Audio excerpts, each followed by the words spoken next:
All right, welcome in to a very special episode of the Don't Tell Mama Sports Podcast. I'm your host, Yes. Matt Kobold, Mm. here with my guy, Max Faulkner. Max, what's up over there, brother? What is up, my guy? Cole Breezy. Is it? What day is it? It's Wednesday, right? Because we usually meet on Wednesday. Hold on here. I don't know. It's actually Friday, bro. TGIF. Are you sure? I always have my watch 3 days slow. Is it Friday? three days slow, huh? That makes a lot of sense. Hey, whatever. Hey, everybody, cheers. Cheers. It is Friday. Let's enjoy Oh. ourselves a little bit here on Friday night in sunny. It is sunny here in California. How's it over there in Colorado where the champs are spraying booze all over you as you walk Well, along the streets? The clouds are filled with liquor and champagne and brewskis to flow all through the rivers of Colorado. fresh Rocky Mountain water here, and a lot of things are spraying. It is raining today. It's been pretty rainy, but damn it, it didn't rain on the parade yesterday, and it didn't rain on Monday when the Denver Nuggets in Game 5 secured a gentleman's sweep over the Miami Heat. We're starting right here today. Yeah. Talking about the Denver Nuggets, damn it. The Denver Nuggets' first NBA championship in franchise history.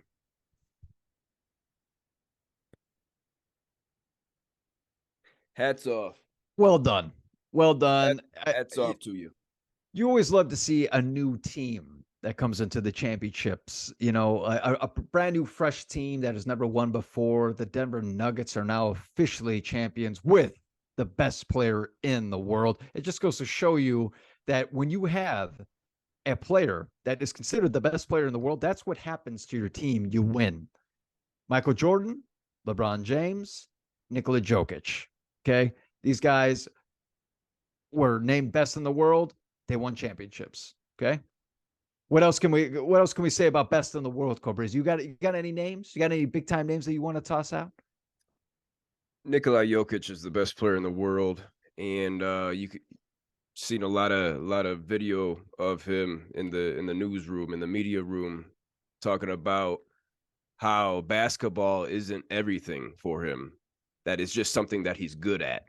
And you don't hear any of these other guys talking like that. Any of these MVPs, any of these champions talking like that. I put in 110%. You know, I wake up early, go to the gym early, 110%. Nikolai, he's not controlled by the game. It's just he said it's just something that he's good at. He's got horses back in Serbia that he loves. We saw him Monday night after the game. He said something like, "It's time to go home now." And somebody came in and said, "Hey, we got the parade on Thursday." And he goes, I have to go home. Like he didn't even want to be at the parade. But he walked that back later on Thursday. He said he knows what he said, but he loves that he stayed for the parade. I love it though. I'm not saying any controversy with Nikola Jokic saying, "Oh man, like he has other priorities. He has other things that he wants to go other people he wants to go celebrate with. It's probably his family. Yeah, fuck it. We'll bring up his horses in Serbia. Like he wants to be with his people. You know, he wants to be with his family, and I love that. He's a family guy. This is a family man. This is what we need in the NBA is guys like this guy. Hell yeah. I love it. So we'll get into some numbers a little bit later on the Joker. But like I said, we went downtown on Monday night. We talked about it in last week's podcast. We went downtown, watched the whole game. Sidecar was the bar we went to. So shout out Sidecar. But you know, Nuggets were trailing for the majority of that game. It looked like we might be wasting our time going downtown for this game because Miami was in control for most of the game. Yeah. But Nuggets came back down the stretch. Let's go Nuggets! Let's go Nuggets! Let's go Nuggets! Shot way too many threes. Use the size and the strength down low to finish off that game. We hit the streets after the game, 20th and Market. And I never seen anything like it.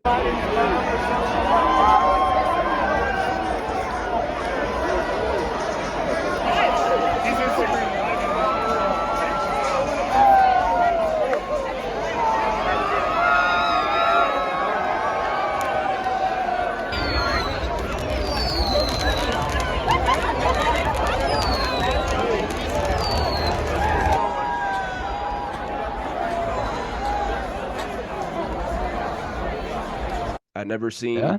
I've never seen animals tear off the the hand sign on the light poles that the sign that Yeah. says stop or walk. Yeah. They're ripping those off. They're climbing light poles. They're climbing structures. People are doing pull-ups on the light poles.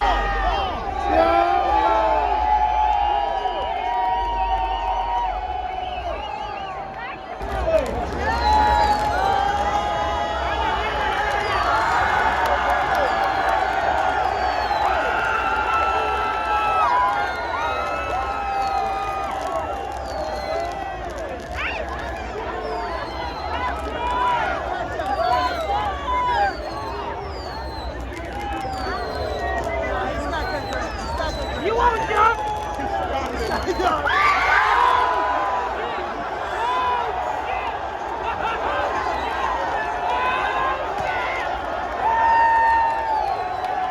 Whoa.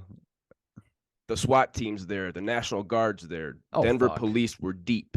Denver police were deep. So we were in Boston for 2018 Red Sox, went to the Yeah. parade. That was wild. But this, I never experienced anything like this. You know, Red Sox have what, five championships? Sure. But the Nuggets, this was their first. People lost their fucking minds. People lost their fucking minds. We're happy we got out of there what we did. Came back yesterday on Thursday. How'd you get home? That's what I want. How did you get out of that? We probably stayed for a good 3 hours after the game. Went through the sewer system? You went into the sewers and crawled your way through? Parked on Sounds like a safer route. Sounds like a safer route. Raphael gives you a high five. Cowabunga, dude. Go the fucking Raphael. Fucking the Nuggets won, dude. Like he would cuss. Like Raphael, he would cuss. He's not no Nickelodeon. He ain't no Nickelodeon Ninja Turtle. He's living down in the sewers eating pizza. He's like, fuck yeah, dude. Nuggets won. Get me a beer. Definitely a fan. But I also definitely parked on the roof of the garage. So my car wasn't getting flipped. My car wasn't getting torched. Smart. Actually, that was smart. Yeah. That wasn't planned. That wasn't planned. You parked there because it was the only spot left. You know it. You know Give or it. take. Who knows? Who knows? But we went to the parade on yesterday, and we saw the Joker holding the MVP trophy, holding his daughter. We saw saw Jamal Murray. We saw Michael Malone going nuts. I think Michael Malone had a few I want to say Trulies. I think Michael Malone was pounding the Trulies. He went on air and said the Nuggets The are seltzers? Or is that tea? Is that seltzer? seltzer, yeah. Oh, The so what calories are you waiting for, dude? You should be having a bottle of champagne. Truly, what are they sponsored by Truly? I think is that what happens? he's just an older guy and wants to be easy out there in the sun. I don't know. I guess he made the smart decision. I guess he did. But he was looking a little sloppy.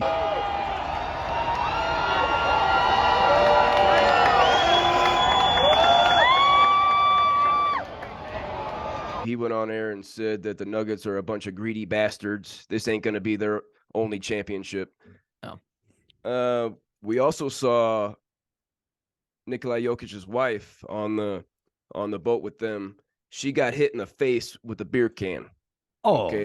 empty? Natalia, not sure. I probably half. KCP came off the float and did a beer chug with a guy. People were getting sloppy out there. Oh my goodness. Oh my god. Is she okay? It is skull fracture. She breathing? I think she's good. Just a I half hope can so. of beer.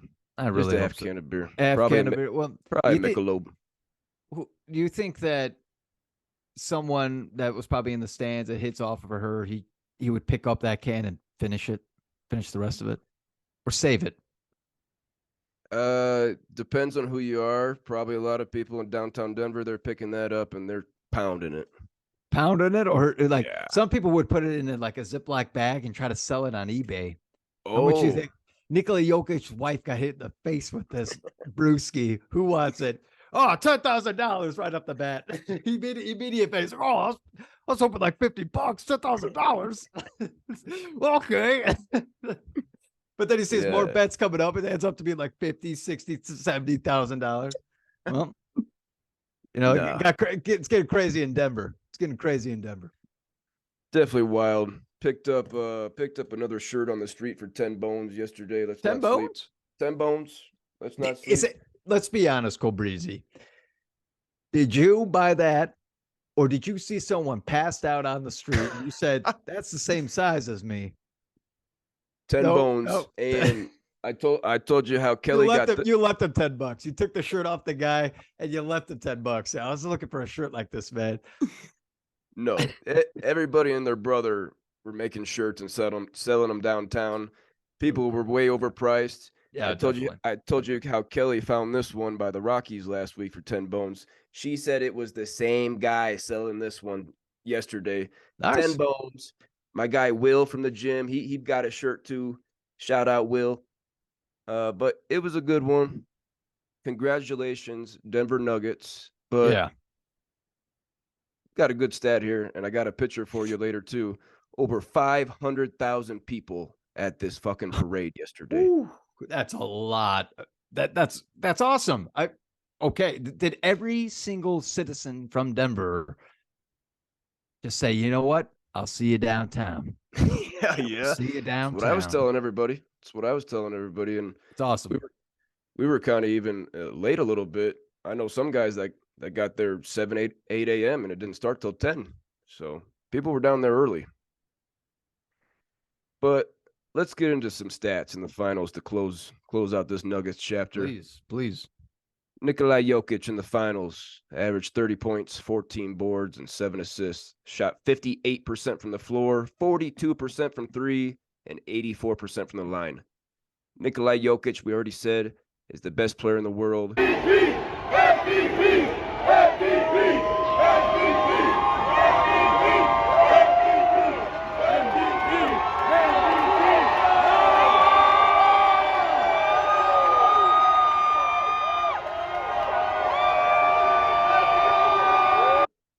The Serbian big man is only 28 years old. 28. It's hard to believe that because that guy looks like he's fucking 40, going on 50. This guy, he's 28. He's younger than both of us. Come on. I feel like he's going to age like fine wine too, because he doesn't rely on his athleticism, a la Blake Griffin. Yep. He's very skilled with the footwork and the agility and the passing. This guy's going to age like fine wine. He'll be there for a while. Possibly the best duo in the NBA right now is Jokic and Jamal Murray. In the finals, Murray averaged 21.5 points, just over 6 boards, and 10 assists. He shot 45% from the floor, 39% from deep, and 93% from the line. Jamal Murray is only 26. Obviously, he's coming off that ACL, 2 years ago. Looks like he's the best he's ever been. He's back to what he was, plus maybe even a little more. These two guys, can you give me a better duo in the NBA, Max? Oh, the 1-2 punch, man. Man, you would think like, oh, AD and LeBron, man. They don't play. They don't play. You can't call out that. James Harden, Joel Embiid, can they get it together? But as of right now, it's definitely. I would say. I mean, hey, Jokic and Murray, you just won the championship. James Harden and Joel Embiid are still waiting for that. But that's a pretty good duo if they can figure out how to play together. Jaylen Brown and Jason Tatum, I think, is one. That's a great Another one. that comes to mind. But I'm taking Jokic and Murray over those two. I'm thinking the Suns right now as well. Booker and KD, that's a great duo. Yeah, it's a good duo. If they KD came over from the trade, maybe they work it out this summer and they can figure it out. But anyway, I would say yes, go breezy. Jamal Murray and Jokic have the best duo. They just won the championship. Let's not talk about next season already. Let's give it to the Nuggets. First ever championship. You got that. That was awesome. That was awesome. They just fucking blew them out. We said 4-1. We knew it was going to be that. We saw just one because, it's hard Jimmy to sweep. Butler. It's hard to sweep other than the San Antonio Spurs in 2007 when they swept LeBron James. Yeah, suck on that one. Suck on that one. That was a team versus a player. And 5 against 1, you lose. That's just kind of how it is. That's just physics, right? And I would say a full team because on the Nuggets side, because we got great role players here. Aaron Gordon, we talked about him last week, came over from Orlando. A lot of losses in Orlando. He put his ego to the side, played whatever role the Nuggets wanted him to play in the finals. He averaged 14 points, 7.5 boards, 3 assists, shot 60.5% from the floor and 55.5% from deep. Damn. That's Aaron awesome. Gordon played great defense on Jimmy Butler. Oh yeah. And he deserves whatever he's getting paid. I like Aaron Gordon. I've always liked Aaron Gordon. Aaron Gordon is definitely one of those role players. I think that he was first initially put on a team to be the best player, and he wasn't the guy. He just wasn't the guy. But when you're able to use his talents, which is someone else directs the floor, you do your thing on defense, you create offense from your defense, you're going to be very successful. So Aaron Gordon, that's exactly what you showed. Fuck yeah. I'm glad to see that he's finally lived up to his potential with his jumping ability, right? He could touch his head on the fucking rim. Oh, easy. I think we saw that in the dunk contest. Easy. Impressive. And Aaron Gordon found himself downtown Monday night. He was down in the mob, shirt off, going Shirt off. Shirt off. Is that the shirt? Is that the shirt, Go Breezy? That you're wearing? I wish. It'd be a little baggier, right? It'd definitely be baggier. Yeah. Unless you shrunk it in the washer. You shrunk it in the dryer.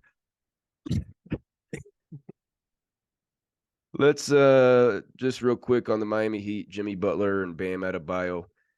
Jimmy, they both averaged just under 22 a game. Butler gave you 4.5 boards, 6.5 assists. Bam gave you 12.5 boards and just over 3 assists. Just not enough help. Max Strus, Gabe Vincent, Kevin Love, Caleb Martin, those guys aren't Aaron Gordon, Michael Porter Jr., KCP, Bruce Brown. Those aren't those guys. No, they're older.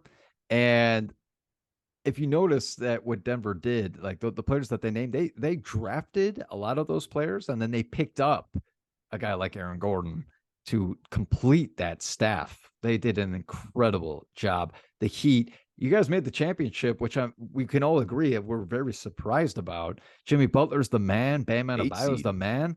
But after that, like you just named, who are you excited about? Tyler Hero was out. Maybe you could say that, Tyler Hero was there, then maybe it could have gone into a game 6. I don't know. Maybe he could have went off for 33 he's a good shooter. The shooters can change the game. I'm learning the NBA a little bit more. But the Nuggets, they just deserve it, man. The whole organization. We're not just putting this towards Nikola. Like it was a whole team effort, including from management. Well done. Built it slowly, took their time, took their playoff losses. On the series, the Nuggets won the rebounding battle by 44 rebounds. It's four different Denver Nuggets. Amazing. Four different Nuggets averaged over 6 boards a game, while only Bam for the Miami Heat averaged over 5 boards.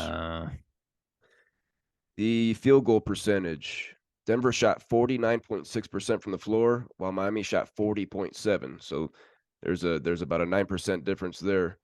And then Denver took 36 more free throws than Miami and attempted 40 less threes. So they're driving to the hoop, they're getting contact, getting to the line, while Miami's just settling for threes and chucking. Yep. Nothing they could have done. And what I wanted to bring up with just the lost my thought. Lost my thought. Third brew deep. Sorry, everybody. I had a good one, but maybe it'll come up mid episode when we're not even talking about basketball. But okay, I lost that one. It'll come back to you. Last thing Yeah. I'm going to ask you, Max. We got a starting lineup of Jokic, who's 28, Gordon's 27, Porter Jr.'s 24, Murray's 26, KCP's 30. Bruce Brown announced at the parade that he's coming back. Got Christian Brown, who's a rookie this year. It's a young team. Let's finish out the Nuggets on this. Can they repeat? Okay. It's always about health. If they all come back with training, like they come back with discipline. If we're going back to thinking about, let's go to the Chicago Bulls. All right. This is one of the most disciplined teams other than Dennis Rodman. So if you don't, so you can have one player that decides not to have discipline and you could still win. So if most players decide to say, hey, let's keep winning this thing, let's be the next big time team that everyone remembers in history, next franchise, I should say, then we're ready to go because these guys are very young and very talented. I agree. Michael Malone, I think this was his 8th year here, so he's got roots here. And Jokic and Murray, they've been here their whole careers as Porter Jr. Amazing. They've got them locked down for at least another year. And great place to live, too. Like, what just give them some money. They're going to stay in Colorado. It's fucking gorgeous. I can't wait to cheer these Nuggets on. And if you were with us from day one of the Don't Tell Mama Sports podcast, you'd notice there was a Denver Nuggets sticker on this backboard. So we've been Nuggets fans here for a little while. We've been Nuggets trying to see where see it there. We've been Nuggets fans here since day one. Since day one, boys. Can't see it. All right, let's get on here. Let's move on. Hell of a week here in Denver, Colorado. My goodness gracious. But Max, we got the NBA draft coming up next Thursday. Yeah, six days away, and basketball doesn't stop. You know, we have the basketball is a great time. You have the NCAA tournament. You go straight into the NBA finals with the championship, and then you have the NBA draft all in the summertime. And then after that, it slows down until football, basically. But we got to be excited about the NBA draft now, right? I'm pumped. Every year I watch it since I was a little boy. I always do mock drafts. I always do at least the top 10. I love the NBA draft. It's one of my favorite things. But we talked about the number 1 pick, Victor Wembanyama, last week, going to the Spurs. There's no debate. I don't want to hear anybody talking about, could somebody else be picked at number 1? No, we're not talking about that. Victor Wembanyama is a generational talent. He's going number 1 of the San Antonio Spurs. There's nothing to talk about there. Watch last week at the Don't Tell Mama Sports podcast if you want to hear about Victor Wembanyama. Yeah. Number 2 and 3, I think everybody's got these two guys in their top 3 to after Victor. Brandon Miller and Scoot Henderson. Okay. Charlotte's picking number 2, and the Blazers are picking number 3. Right now, I'm thinking Charlotte goes Brandon Miller number 2 to pair with LaMelo Ball. That's a sexy duo right there, if you ask me. If we forgot who Brandon Miller is, he went to Alabama last year, freshman, SEC Player of the Year. He's 6'8", 200 pounds, 20 years old. He averaged 19 points, 8 boards, and 2 assists last year on 43% shooting, 38% from 3, and 86% from the line. People like to compare him to Kevin Durant, which I see a lot of that in him too. Let's not forget his abysmal NCAA tournament, where he had more turnovers in 3 games. He had 10 turnovers in those 3 games. He had more turnovers than field goals made. He only had 8 made shots. And he's the only player since 1960 to shoot under 20% on over 40 attempts in a single tournament in the NCAA. So I say all those things. We know about the murder weapon that he supplied in Tuscaloosa. Yep. Max, if you're the Charlotte Hornets, are you taking Brandon Miller number 2? Okay. Brandon Miller, regular season this for Alabama this season, outstanding. Stud. Alabama was number 1 for a reason. Brandon Miller was the man. But also, when Brandon Miller wasn't playing, he didn't get. No, never mind. Sorry, I think there might have been a game or two that he didn't play. Am I right?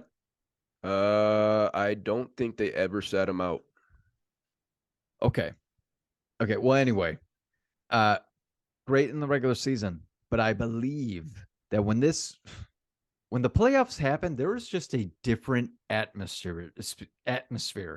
The competition level increases, and it's not just from the fans. You feel it on the court. If you've been there, like high school wise, like that's where we play, Cobras. But when you're in high school and you're even just playing in regionals, there is a different atmosphere on the court. Sectionals, different atmosphere. Oh, yeah. You just feel it. And I don't know if he can handle the pressure, because when you go into the NBA, that's every day, because it's not because of the fans. It's because of the shit around you, especially the media. The media is going to shit on you when they can and praise you when they can. But also, if you have a bad game, they're going to shit on you. Can you handle that? Because it didn't seem that you can handle the competition happening in the NCAA tournament this year. I know that's a little bit different, but what do you think, Cobreezy? Do you think that maybe with this whole incident that he had suffered through, do you think that affected him in the NCAA tournament? And do you think that can that carry over into the NBA, at least for the first season? I think him supplying the murder weapon and all that attention that it brought, that definitely affected him in the NCAA tournament. He was accompanied by extra security, reportedly receiving threats. So that no doubt affected a 19, 20-year-old young man. He's a top 5 lock. Could go as high as number 2 to the Hornets. And probably has a few all-star appearances in his future. Okay. All right. Another top 5 lock. And this guy could go number 2 to the Hornets. Right now, I got him going number 3 to the Blazers. These guys could flip-flop. Scoot Henderson from the G League Ignite. Not a lot of tape on this guy, but he played 2 years for the G League. But that's rare. He finished high school more than a year and a half early to do this. Okay. So he's still only 19. He's 6'2", 195 pounds. This past season in the G League, now it's tough to judge the competition. Tough to compare these numbers to the college game. Last year for the G League, he averaged 16.5 points, 5.5 boards, almost 7 assists. Shot 43% from the floor, 76% from the line, but only 28% from deep. This guy's got to improve his jumper. I see a lot of comparisons to Russell Westbrook and D Rose. And we also see that there are some rumors. They kind of been shut down here lately, but that the New Orleans Pelicans are trying to move up for Scoot Henderson. Really? And they could possibly be willing to move Zion in the deal. We have a great story on Zion. If you haven't heard what's recently been happening, we should just talk about it. I know it's not pulled up for today, but quick talk on Zion real quick. Zion apparently was paying some hookers. He had to pay his baby mama. I'm if we could get Wilson in to report on this, that'd be great because I haven't read up on it. We get text messages from these are our sources. We obviously get the updates. We obviously do a little bit of research when we see it, but then we get text messages from our friends saying, "You guys got to read this topic because this is a real story." And apparently Zion Williamson, one of his, I want to say baby mama was a hooker. It's okay, whatever. If that's your choice is, I'm not. Whatever, you make that choice, but. Now that you understand this whole situation where they might move Zion, not only does he not play, but he might be addicted to hookers. I'm excited to get Wilson back on here to report on this more because I don't Maybe know. just I quick. don't know.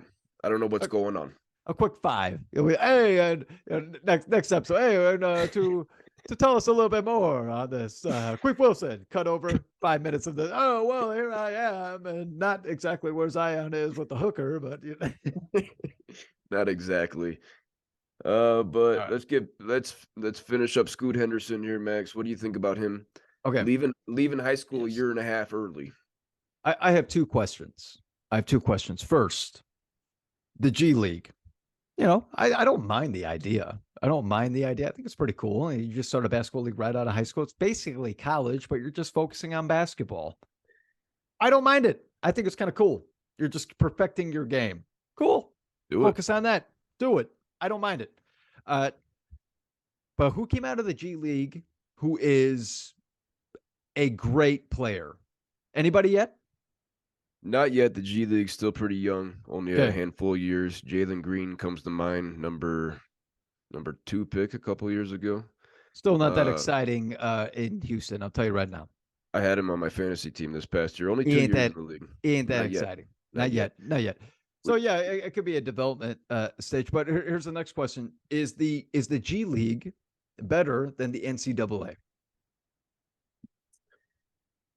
Possibly, because these are professional players with They come out of grown high school, bodies. Cobra. Is it Scoot came out of high school, and you're playing So- against college players that have been there maybe for 5 years together. So you're playing this G League Ignite team is playing against the G League of the NBA teams. So the guys that are on the development team from the NBA, they're playing against these grown men. They're playing against professionals. Okay. Oh, I see. I would still like to see a matchup with that little G League. Definitely. Let's get a college team that full of seniors against the G League team full of prospects. I just want to see who plays better basketball. That would be fun. That'd be fun to watch for sure. Hopefully that something like that happens in the future. But we'll be talking about a NCAA basketball team here upcoming. A little foreshadowing for you Oh yeah.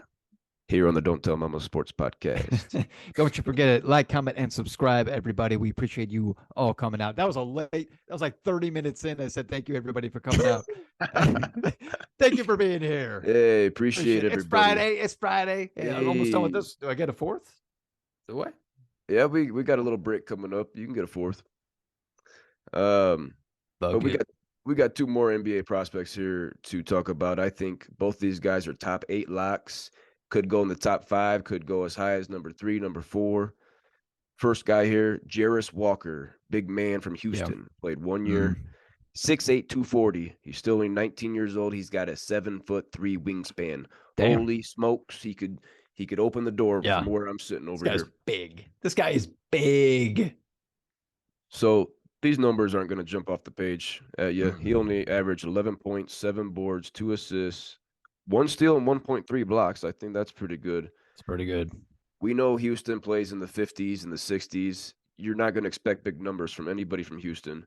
He shot 47% from the field, 35% from 3, 66% from the line.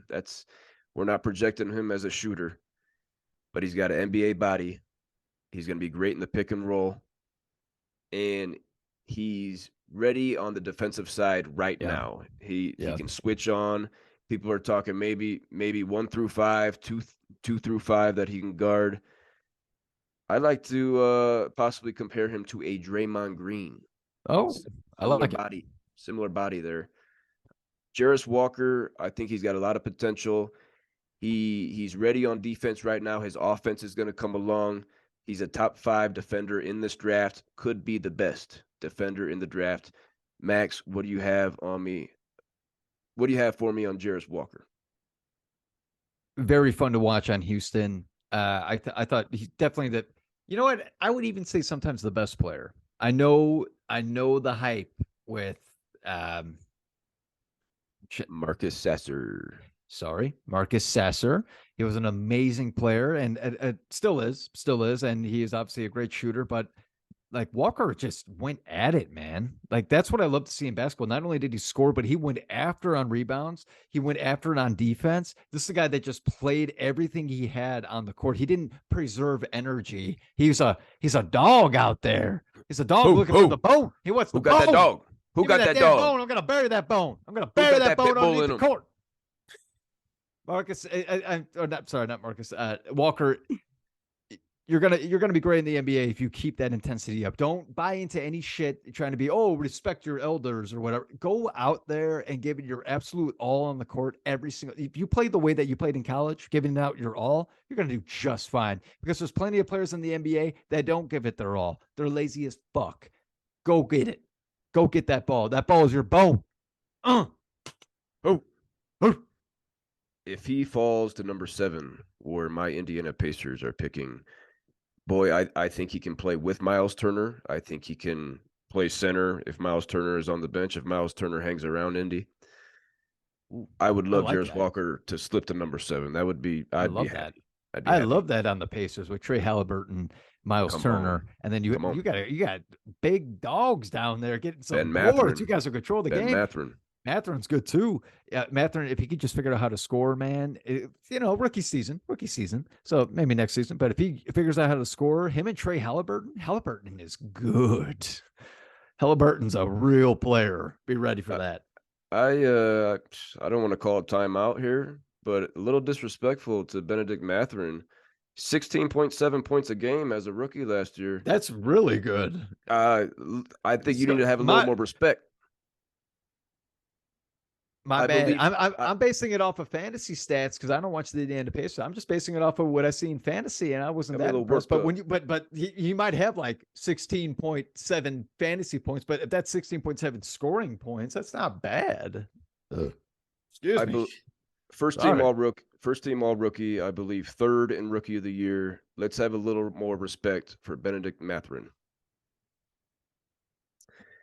Last prospect we want to hit on real quick. I don't know if a lot of people know about this guy. He missed about the first month of the season with the injury, and it's because Villanova sucked. We got Cam Whitmore. Villanova didn't even go dancing in March. Yeah. Cam Whitmore, 6'7", 230 freshman. He's still only 18 years old. Birthday next month, but damn is he young. He averaged 12.5 points, 5 boards, 1.5 steals, but only 0.7 assists. He had a historically low assist rate, so he's not really creating. He's looking like a 3-and-D player, a guy that's going to spot up, a guy that's going to guard those wings on the other side. He shot 48% from the field, only 34% from deep, 70% from the line. He's a great slasher. He's an NBA athlete.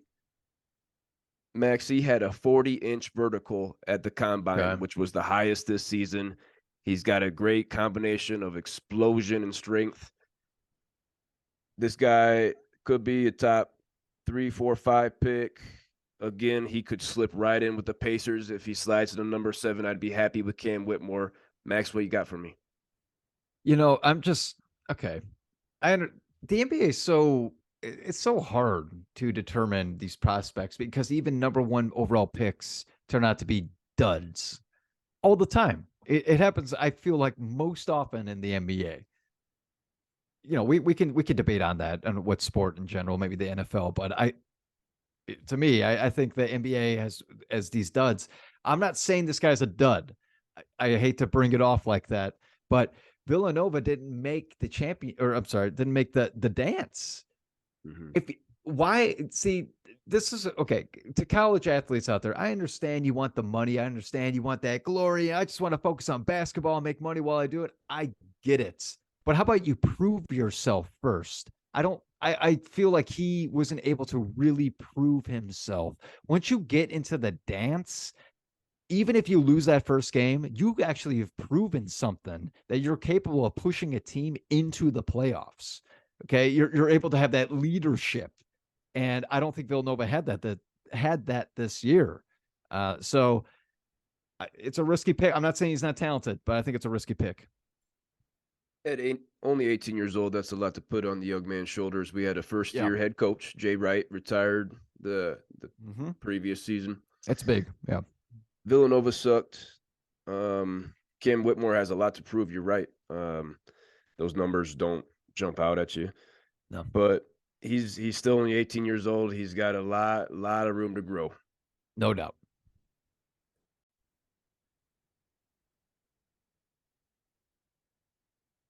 I got an announcement over here, boys. No. Just a fresh white rascal from Avery Brewing.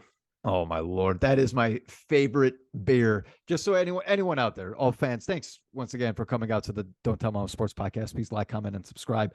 That is my favorite beer, everybody. The Avery White Rascal. White Rascal specifically from Avery Brewing Company is the best beer out there. I don't know what is better. I don't know what is better. It's a Belgian style white ale. Mm.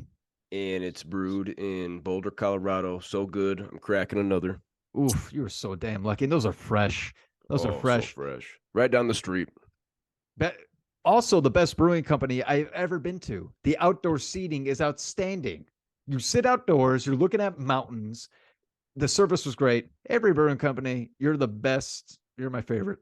You're my favorite. First beer when I moved to Colorado was so good. The White Rascal. So shout out Avery. So good. But we're not here to talk about beer, even though it's Friday and we're having a couple. We still got a few. It's been a few. We still got a little NBA to talk about, Max. We're still in the NBA. Where the hell are we? Are we? Is this? Are we on a basketball court? No, it's soft. The carpet's soft. I feel like we're on an NBA basketball court, just shooting the shit right now, talking about all this fun festivities that happen over not only from the NBA, but here in college basketball too. Yeah, I'm having fun. Yeah, it's a fun Friday, everybody. Yeah, we got 3 quick basketball segments here before we get into baseball, but we finally had breaking news today. We got Adam Silver came out, commissioner of the NBA, finally got a ruling for Ja Morant, a top 3 candidate for NBA's biggest douchebag. If we forgot what happened, we can go back and watch on the Don't Tell Mama Sports podcast. Yeah. But he came out here in, I think, February to Denver, Colorado, got smacked around by the Nuggets. He goes out to Shotgun Willie's, and he's getting some fellatio, and he's holding a little pistol. And so he gets an 8-game suspension for that. And now, a couple months past, he did rehab or whatever, served his suspension. And we see him down south posing with another gun on Instagram Live. So now Adam Silver had to crack down. And he wanted to wait till the finals were over so he didn't take attention away from the Denver Nuggets, the world champion Denver Nuggets. Adam Silver came down today, 25-game suspension for Ja Morant. He will be ineligible for the All-NBA teams, so he's going to be missing out on a lot of money there. Yeah. He lost $669,000 for his 8-game suspension from his first incident. These 25 games next season, because remember, this is his first year of his Supermax contract. These 25 games next season is going to cost him a little over $7.6 million. Now, him getting suspended last year probably cost him getting on a...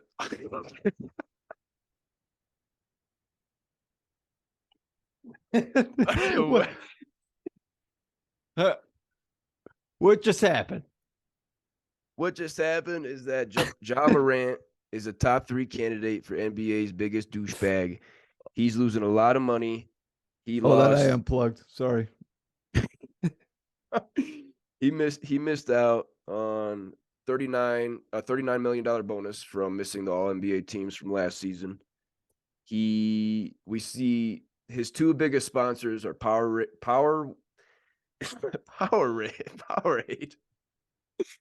You got me all fucked up now. His $7.9 million. This guy's a fucking idiot. What an idiot. We see his 2 biggest sponsors is Powerade and Nike. Nike is sticking with him, saying that he's taking the right steps to address this. But Powerade, they pulled their ads back in March. They said, fuck you. Max, what do you think about Queef Morant? If anybody is only listening to this podcast, you would have saw that as soon as Cobrizi told me that he is going to lose $7.9 million, I passed out and fell on the floor. I want to make this clear that $7.9 million might not be a lot for basketball players in the NBA, but from these two guys talking on a podcast, from maybe those that are listening to us, fuck you, Ja Morant. What are you doing, man? What are you doing? I understand that you're young, but holding a gun up, it's not cool. Nobody thinks that's cool. Even the people that own guns and fire guns and shoot, like that are legitimately shooting with them, they don't go on social media and try to be cool with the gun. Grow up, man. Grow up. If you grow up over this summer and you learn from this, you can be a stud star NBA player. His talent is there. Grow up. If he doesn't, see you later. You're in the gutter, man. No one's going to want to watch you. I don't care how talented you are. Grow the fuck up. Yeah, he's a budding star in the NBA. He's still only 23 years old. He's got a lot of success ahead of him if he gets his head on straight. We're rooting for you here on the Don't Tell Mama Sports Podcast. Definitely rooting for you, Ja. But like I said a couple times already, you're top 3 candidate for douche of the year in the NBA. So congrats to you, Ja. You got something right. We got to get 5. We got to get a top 5 NBA douche. If anybody out there knows anyone else that we should nominate for this NBA season, this past NBA season for biggest douchebag of the year, please, let's hear some comments because right now we only got 3. I feel like we should have more than that. I don't know. There's a few. Kendrick Perkins is one. Oh, well, he's in there. He's my top dog. I don't mean to be biased. All right, we got still in the NBA. We got more breaking news. This morning, Michael Jordan has reached an agreement to sell his majority stake in the Charlotte Hornets. Now, he's been the majority owner, the only black owner in the NBA for 13 years now. Back in 2010, he bought the Hornets for $275 million. Today, he sold them for $3 billion. Oh, boys, did he make a profit. Oh, my. Now, MJ will still keep a minority stake in the team, and his presence with the team will still be felt. Anything from you? Okay. So, Michael Jordan, I first want to say you're the best NBA basketball player to ever play the game. I've never seen a better basketball player on the court. And I've watched his games where it's like, it's like blurry on the screen. You know what I mean? Like black and white? Black and white? Not black and white, but it's blurry. It's not high definition.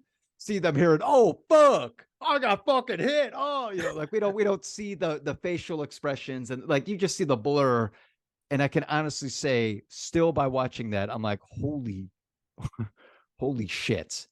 This guy is the best basketball player I've ever seen. No argument. But, sorry, and here's the but. Dude, you as the owner of the New Orleans Hornets, you did not care New Orleans about the team. Oh, I'm sorry. Well, they used to be. It used to be the New Orleans Hornets. They were. Charlotte. The Charlotte Hornets. It used to be the Charlotte Bobcats when he first owned it. Bobcats. Bobcats. They were pretty good. Everyone knows a Bob.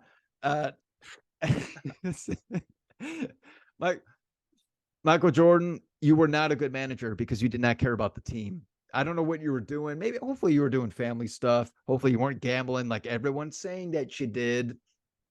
That's just the rumor. I'm not saying that you did because I have respect for the best basketball player of all time. But anyone with eyes who understands the game of basketball can see that the Hornets have been nothing but mediocre since your management. Selling it off is probably a good idea because it looks like they have a pretty decent squad coming forward. So it looks like if someone actually gives a shit, the game's going to, the Hornets are going to be looking a lot better. So $3 billion, you can't complain to it, along with the addition of your $200 million deal with the Nike every single year. Pretty damn good. You're good for life. Moving on. He's got generations good for life there. Yeah. Last basketball topic we want to get into today. We're moving back to March Madness, NCAA basketball. My favorite. Max, you wanted to talk about this. The big dog, the National Player of the Year in college basketball, Purdue big dog Zach Edey is returning to West Lafayette. Man, you know how I got this news? I was hiking the Sam Merrill Trail, and the Sam Merrill Trail is literally you're just going all the way up to the point Difficult. where you're in. It's very steep. Okay, it's in Pasadena, actually Altadena to be exact. But you're climbing up. You get to the point where you're actually amongst the clouds. Okay, and you feel the mist from the clouds, and you see the clouds blowing by. And I heard Max. I was like, God, Max, Zach Edey is coming back to Purdue. Oh, unbelievable. This is the best news I've ever heard. I could go further with that joke, but I'm not. I'm gonna stop before I regret it. Yeah. Yeah. I'm so blessed is what I'm trying to say, is that Zach Edey is coming back to Purdue basketball. The best player in the game last year. Now we have a little bit more experience with the team because we had a bunch of freshmen. Okay. I know they lost to Fairleigh Dickinson. Fairleigh Dickinson had like 4 25-year-olds. Just so we're clear. Just so we're clear. I'm not saying that they should have lost. But 18-year-olds against 25-year-olds is, it's a little bit tough. Give them a break. Yeah. Right? Yeah. But at the same time, I'm excited for next season. We're going to be a little bit more prepared and ready to go. And Zach Edey back, the best player in the game. He's only got to get better. He's going to get his degree. His mama got to be happy. Mama say, hey, you're getting that degree. You're going to get that degree and make mama proud. We here go to the NBA. I'd rather you start a business. Here on the Don't Tell Mama Sports Podcast, we like to make our mamas proud. No doubt. No doubt.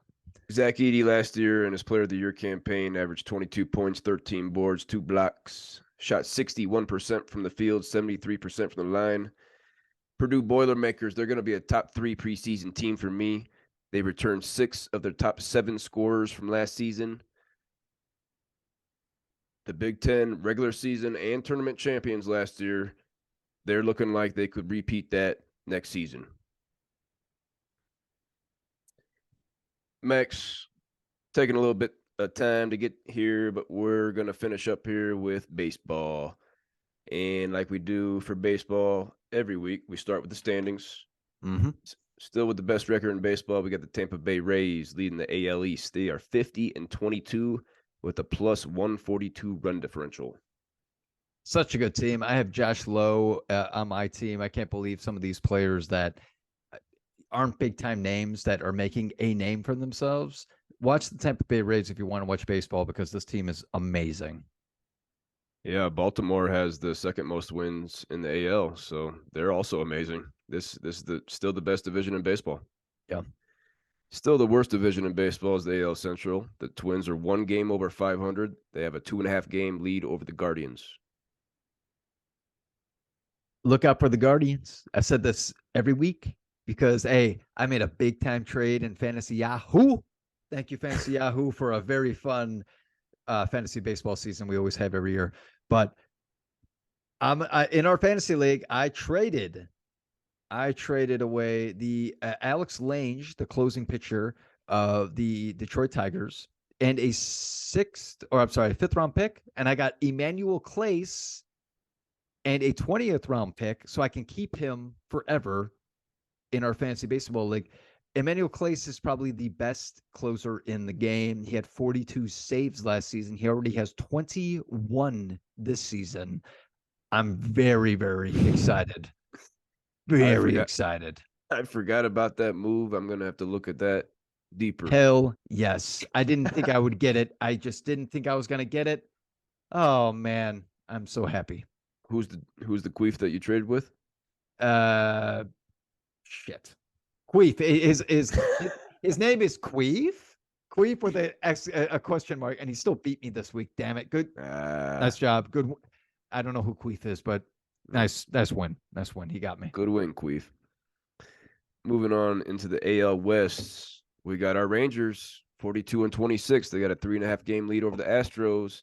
The Angels are slipping up there, 1 game behind the Astros. Let's not sleep. Pretty good division. Nice. That's one of the funnest divisions of baseball, Cobreezy. Do you think I know you love the Angels because Shohei Ohtani has 22 home runs at the break, or not even at the break, but already. Already. Do you think the Angels can pull this out, Cobreezy? I think they got a lot of momentum right now. We attended that game a couple of years ago. That was great. So fun. Beautiful ballpark. If you haven't been to the Angel Stadium, get there. It's beautiful. Yeah. I think the Angels can make a run at a wild card. This is a very good division, so it's gonna be tough with the Mariners also sneaking in there. But anything's possible right now. We're only mid-June. Yeah. Moving in the National League, still the best record in the NL. We got the Braves at 43-26. They got a 5-game lead over the Marlins. The Braves are the best team in the NL. I'm just really disappointed in this division. I thought they were going to be doing a lot better with the Mets and the Phillies, but it's just not. I don't know. It hasn't been that fun yet. But there is a whole second half of the season, and I thought the Braves were going to win it from the beginning in this division. So they're not surprising me about what they're doing. This division seems like it might be heating up a little bit. Braves 8-2 in their last 10. Marlins 7-3. Phillies 8-2. So now we're talking. All right, heating up. Hell yeah. Still kind of hot in the NL Central. We did a deep dive on them a few weeks ago. The Pittsburgh Pirates, they're leading the NL Central. They got a 0.5-game lead over the Brewers, 1-game lead over the Reds. What a fun.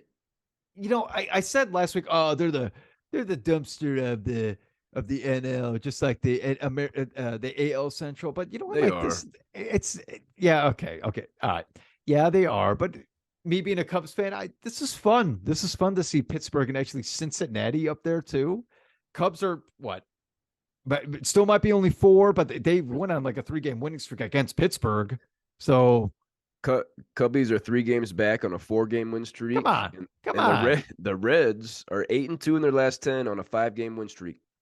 This is a more fun division than we're thinking. That's all I got to say. It's only going to be amongst them. Like when they face other people, they're going to get 1 out of 2 in those series. But against each other, those are the games to watch. Those are the games to watch. Last division here, the NL West.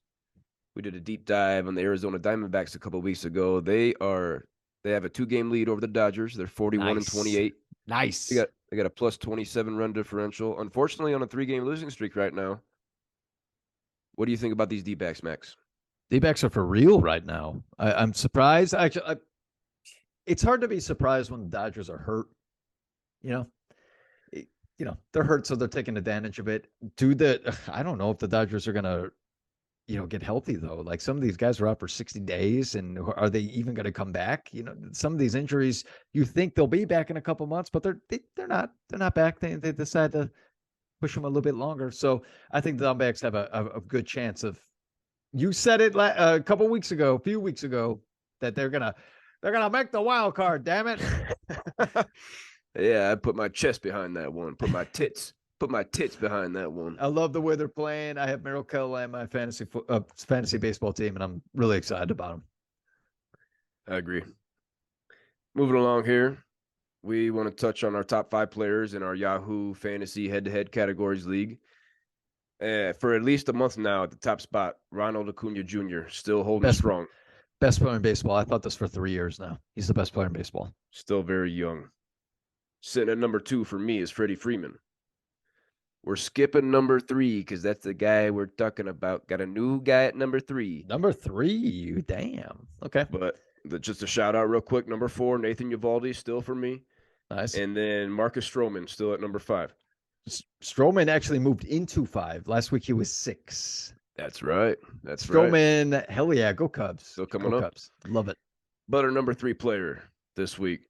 First time we've talked about him this season. I'm a little surprised he's on my team. So let's just start right there. Damn it. The fuck. Let's just start right there. The guy's on my team. He's in his 6th season with the Los Angeles Angels. We got Shohei Ohtani. Finally, we're talking about this guy. Oh my goodness. This is, like I said, the 6th season in the MLB. He's a 2-time All-Star. He won the Rookie of the Year in 2018. He won the 2021 Silver Slugger and MVP. Last year, he was the runner-up for MVP and the 4th spot for the Cy Young. Max, Shohei Ohtani is like nothing that we've ever seen. No. Okay. I said Ronald Acuna Jr. for the past 3 seasons is the best player in baseball. Is it Coming cheating? back on that? Is it cheating that you can hit the shit out of the ball, but at the same time you could also go out there and be a dominating pitcher? Props to you. My bad. My bad. We Yeah. haven't seen anything like this since what? Babe fucking Ruth? Babe fucking Ruth. Yeah. Shohei Ohtani, you're the best player in baseball because not only can you hit the shit out of the ball and for average, but you can go out there and pitch a dominating game. Just controls the game. It's unreal. Yeah. It's unreal. Yeah. We've never seen this in our lifetime. Let's just talk about his stats for this season. So he's 3rd ranked as a batter. So this does not include his pitching stats. We're only looking at his batting stats because he's only a batter here for us. He has scored 46 runs, which is top 10. He has 80 hits, tied for 8th. Max, we just mentioned it a little bit ago, 22 dingers, tied for the lead in baseball with the polar bear Pete Alonso.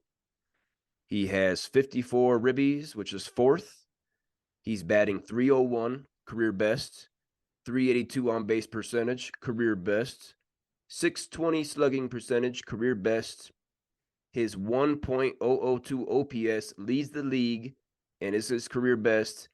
And his 165 total bases leads the league. Shohei Ohtani is the best player in baseball. Yeah. And damn it, I am so happy that you were a queef and dropped him a couple years ago. I scooped him up and I got him forever now. 3 years ago, this is a dark day for me because Cobrizi has won 2 championships in a row because specifically of this stupidity that I did. So Shohei Ohtani, if nobody knows, before 2 years ago, he got hurt every single season. Every single season, for extended periods of time. Okay?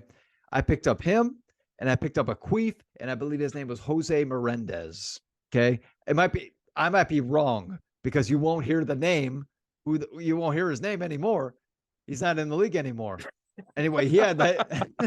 He had a batting average over like 400. It was like 462. I picked up him and Shohei Ohtani that both were utility players. You could only put him in the utility spot in fantasy baseball. So I was thinking, okay, I got to drop one of them.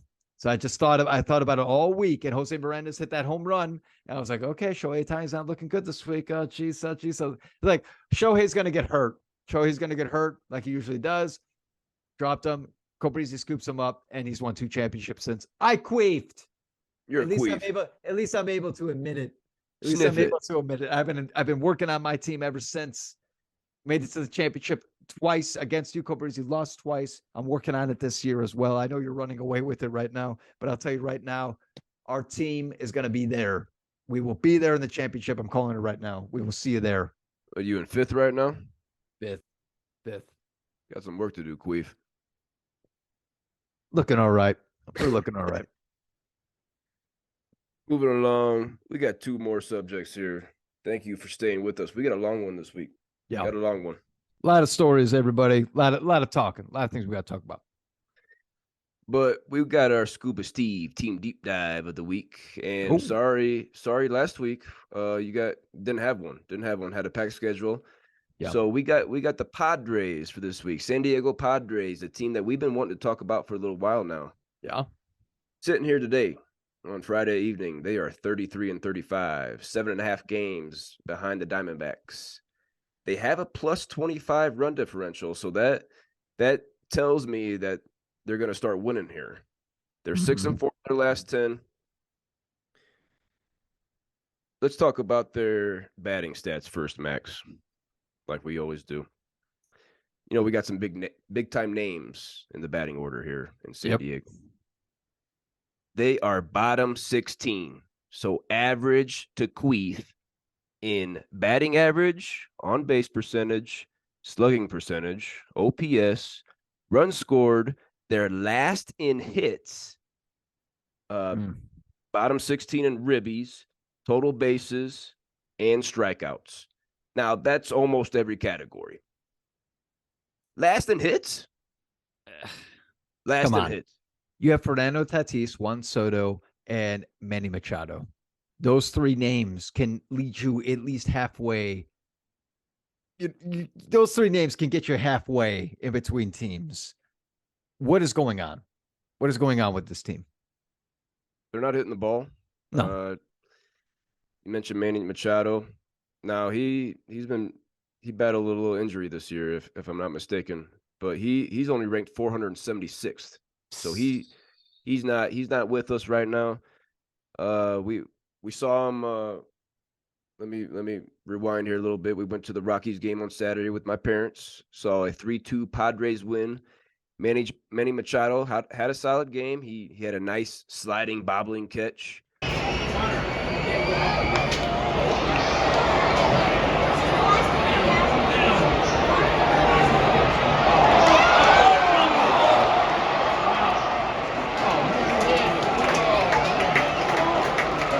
But he went down on strikes late.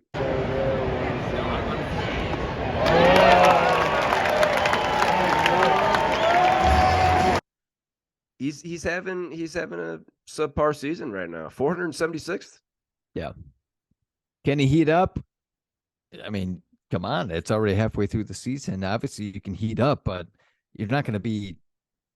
I don't know. I barely see you can make it into the top 100 after being 470. What was it? 476. 476 for Manny Machado this season. Dude, wake up, man. Wake up. You mentioned Juan Soto. He didn't do shit on Saturday.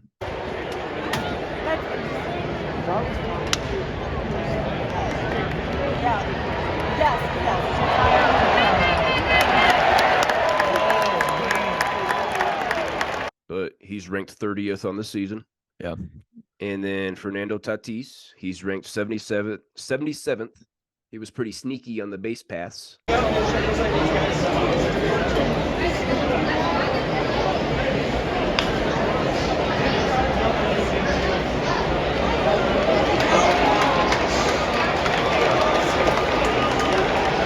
Yeah, he's quick.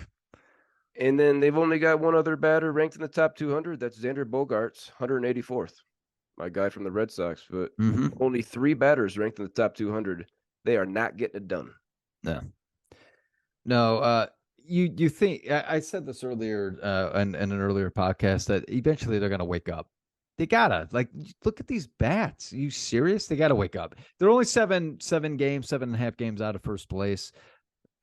Look out. We still have a whole second half. It's a whole second season, basically, everybody.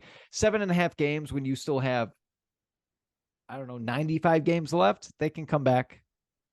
You got to think they will. The only reason, if you're a Padres fan, that you have optimism right now is because of the pitching staff. You're going to be impressed here, Max. They are top 7 in the major leagues in ERA. Quality starts, hits allowed, earned runs allowed, on base percentage allowed, and WHIP. They're top 7 in all of those. They're big time pitchers here. Michael Wacha is their best ranked pitcher at 46th.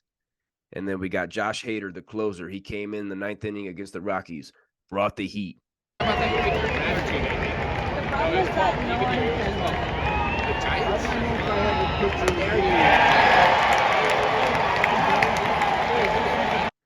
We got Steven Wilson, a reliever, at 145, Nick Martinez at 157, and our guy Yu Darvish at 177. Those aren't good rankings. Mm-mm. So I'm not. It must be a whole collective effort for these top 7 stats. They're getting it done on the mound. Well, I love to see that one side of the game right now is doing well, because you name those guys, the only the big time name that you hear is Yu Darvish. And he was Everyone the else, last name. And he was the last name you heard. right. Other than that, you're like that staff isn't. But so the fact that you don't really have a star pitcher other than Yu Darvish, who's not doing well this season, that are able to try to control the game. Dude, the bats, you got to wake up, man. Like, if the batting coach doesn't know what he's doing, they hit the can. All right, go hit the can. All right, go get a guy up the street that's banging drums for money, because he probably knows how to hit the ball a little bit better than what this coach is doing. He's getting more contact. So, like we always do on the Scuba Steve team deep dives, we always predict if they're going to make the playoffs or not. And I don't have any faith in the Padres. These pitching numbers, I think they're pitching above their head right now. These names are nothing to me. And their bats are sleeping. They suck. Juan Soto's queefing. Fernando Tatis is a queef, and Manny Machado sleeping. A lot of queefs to have for one team. I also have to agree. I now officially do not believe that they are going to make the playoffs. I just don't think they have it. Oh, getting it off after picking them to win the division? Now you need no playoffs? I'm I hate this. I hate this because I know that I'm wrong. I should just keep pushing forward, right? But yeah, I know we got it. But man, it just doesn't seem like they have a team right now. They have no leadership. I think they're still pissed off at Fernando Tatis for shoving pills up and deep inside of his asshole. Those are things that really affect the team. You got to let everyone know that you're shoving pills up inside of your asshole, because that's when you know that you're one. Yeah, you got to include your buddies on that one. Yep. I don't think so, everybody. Sorry, Padres. I thought you had it, but there's something in the locker room that's not good. And if they figure it out, great. But I don't think they have a leader. I don't think they have a leader in that clubhouse. I don't think so either. Max, finish us up here on the Don't Tell Mama Sports Podcast. Finally, on our last segment, some people's favorite segment, the MLB's biggest beefcake. Biggest beefcake. All right. This week on the Don't Tell Mama MLB's biggest beefcake, we have Manny Rameriz. My guy Manny? Manny, man. I loved Manny Rameriz. Who didn't? Loved him. Especially in his early years. His early years when he won that championship back in 2004 with the Boston Red Sox, when they broke that curse. Oh my goodness, that was so. Oh, I loved it. I loved it. Him and Big Papi. Big Papi? He know Big Papi. That was the combo. We want to talk about duos, Jokic and Murray. How about Big Papi and Manny? Love it. Love it. Their pitching staff was outstanding too, with Kurt Schilling and Pedro Martinez. Let's not sleep on that.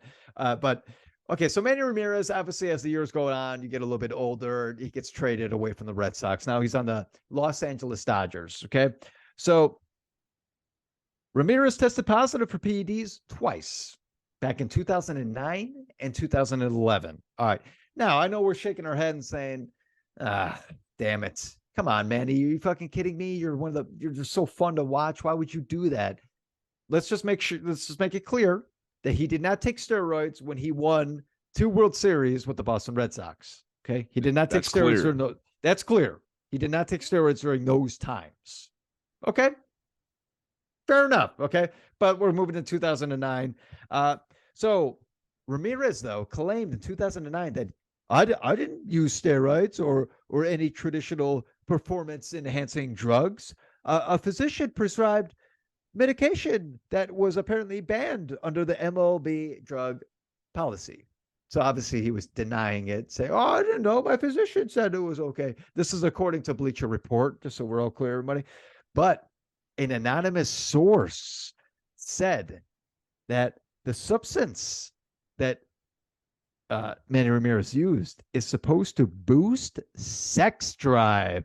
Whoa, Manny, you dog. Manny, You yeah. dog, Which bat? Manny. Which bat are you swinging, and what ball are you hitting? That is the question, Couple my balls. man. Couple balls. Yeah, probably big, like grapefruits. But and also this anonymous source says it is not Viagra, but a substance that treats cause rather than providing a temporary boost in sexual performance. Okay, it treats cause. Does that mean that you take the pill and you bust in your pants? Or in this case, in baseball, you bust in your cup? Possibly. This is according to Yahoo Sports. Okay, Yahoo had this one for us. So just so we're all clear, now everyone's like, what did Manny take? What is it? What is this? What is this drug that he decided to take that's not Viagra that made him bust in his cup? Ramirez took a human chorionic gonadotropin.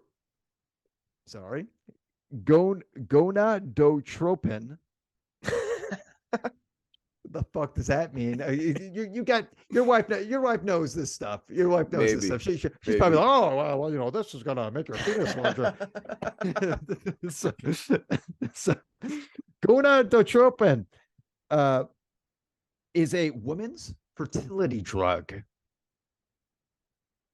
I know everyone's like, wait a minute. I thought this was meant to help you bust in your pants, but you're thinking a woman's fertility drug. But just so we're clear, it also restores capacity to make testosterone. But the fact that it's a fertility drug makes you really question what you were doing, Manny Ramirez. What's going on in 2009, 2011? You were with the LA Dodgers. You know, it's a little kooky here in LA. It's a little kooky, spelled with COOKIE, cookies. Everyone likes cookies, and Ramirez was quite the cookie, if you ask me. So let's go to a little bit of stats. Let's go to a little bit of stats, and then we can talk about this. His all-time average, his lifetime average, batting .312, above average. He hit 555 home runs, 2,574 hits, 1,831 RBIs. He's a 12-time All-Star, 2-time World Series champion, a World Series MVP, 9-time Silver Slugger, and he did win the batting title. Dude, you hear these stats and you're like, this is one of the best players of all time. Hall of Fame. Is he? Not because he cheated. He cheated. So he is not in the Hall of Fame. But the question is, his prime was before he took steroids. Most of these stats that I just named were before he took steroids. He won his two World Series. He won a World Series MVP. He was a 12-time All-Star before steroids.